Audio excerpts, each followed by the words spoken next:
Hey YouTube, it's Max Clausen, and today I'm going to be bringing you a deck profile update to my Lair of Darkness. Now, a reason I wanted to bring this deck back is because we got an update from Konami stating that we're getting new support for this deck in the name of Malice, Lady of Lament, and her effect is pretty okay, or pretty good.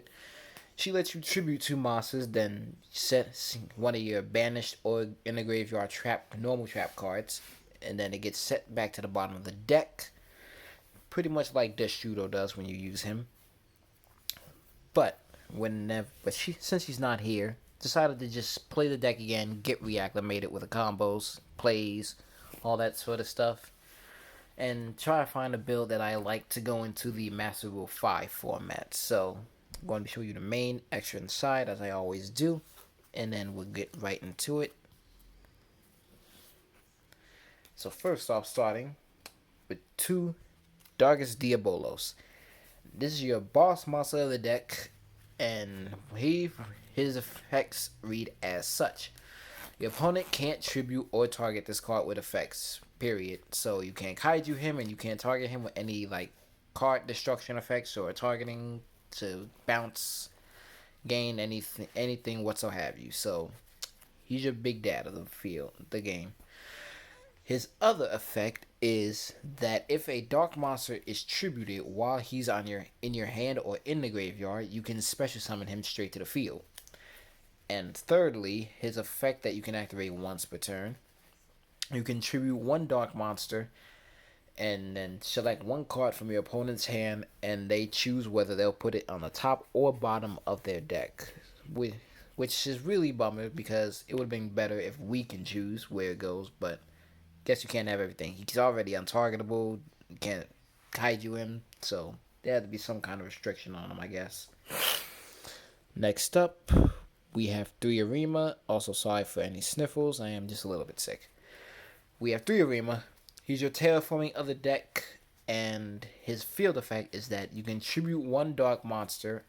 If you tributed a monster besides himself, you can search Diabolos, which then Diabolos can special summon himself from your hand because the dark monster on your field got tributed.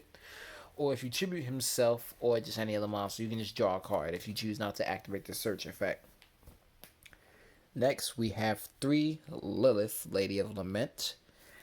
Going to be upgraded to Malice whenever I get her. Her effect is that when she's normal summoned, her attack points go straight to 1,000 by default. And her other effect, by quick effect, is that you can tribute a dark monster on the field and then select 3 normal trap cards. Your opponent randomly chooses one to set to your side of the field, and they do not get to look at it. And this effect can't be Ash Blossomed, so she's pretty good. And her effect can be activated again during the player's turn, so get rid of any of their problematic monsters, that you couldn't really get over, or just, a problem. Next, we're going to be playing 2 artifacts. Scythe. Because Master Rule 5 is around the corner, this is going to be one of the most popular cards, side deck, main deck, that you will see in the game of Yu-Gi-Oh! His effect reads that if you summon him during your opponent's turn, you can make it so your opponent can't summon from the extra deck. So Fusion, XC, Synchro, Link, all of that just gets shut down, and then you're free to do whatever you want next turn. Then we rock the 3 Forehead, 3 Ash Blossom, generic hand trap, stop any searching or summoning from the deck. And then we have 2 Tour Guide, fresh off the semi-limitless. Tour Guide obviously searches out your Lilith, and then soon can then search your Lament, or just another copy of herself if you happen to have gone through all those other copies. And then we have the 1 Blackwing, the Steam Cloak. When he leaves the field, he generates a token, level 1, dark, and he can tribute a monster on the field and then summon himself back from the graveyard. Now that effect is once per duel, but the token generating effect is not. So you can keep recurring him and send him to the graveyard, you will always get a token. It's pretty great. That's it for the monster line up. 16 monsters. Now for the spells. Your heart and soul of the deck, Lair of Darkness. If you know what this card does, good, but for those who don't, it's pretty much like Zombie World, but instead of a type monster, everything becomes a dark attribute. So it shuts down any plays needing a specific attribute of a monster. And the second effect of this field spell is that you can tribute one of your opponent's card monsters for the effect of any card as if you controlled it, which really is what gravitated me toward getting this deck, because it's just like I can just get rid of their cards for free, bruh. Hand it to me now. So that's what that does. And the third effect, which is kind of the hindrance on this card, at the end phase of either player's turn, depending on how many monsters got tributed, either for card effects or summoning, you summon that many tokens to that turn player side of the field. But a nice little combo I want to go into is that with Lilith on the field, if she happens to be on your side of the field and it's the end phase, you can choose which things happen. So you can choose for the field spell to activate and resolve itself. And then you can activate Lilith's effect to tribute one of their monsters or one of yours if you need be. Set one of your trap cards. And because the field spell already resolved itself, it won't summon a token. Not a lot of people know that. So if you didn't, now you do. My favorite card, 3 Super Poly. Self-explanatory of why you run this card. Gets rid of a lot of problematic things, especially since they're all dark in this deck.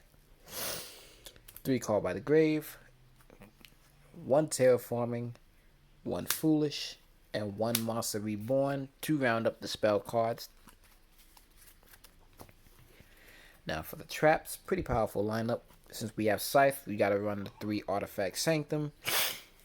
Summon your Scythe on your opponent's turn, lock them out, but if they happen to target and destroy this card, you can then, you can then target 1 card on the field and then pop it. So, Twin Twister it, all you want, please.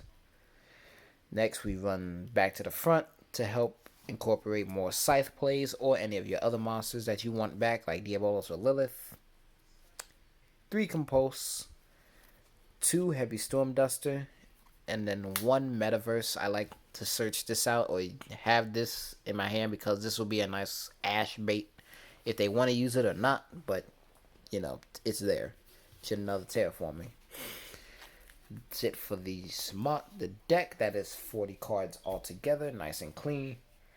And now we're going to be getting into the extra deck. So for your Super Poly targets, Mud Dragon, Dragosepalia, Starving Reno, and Triple Verdum.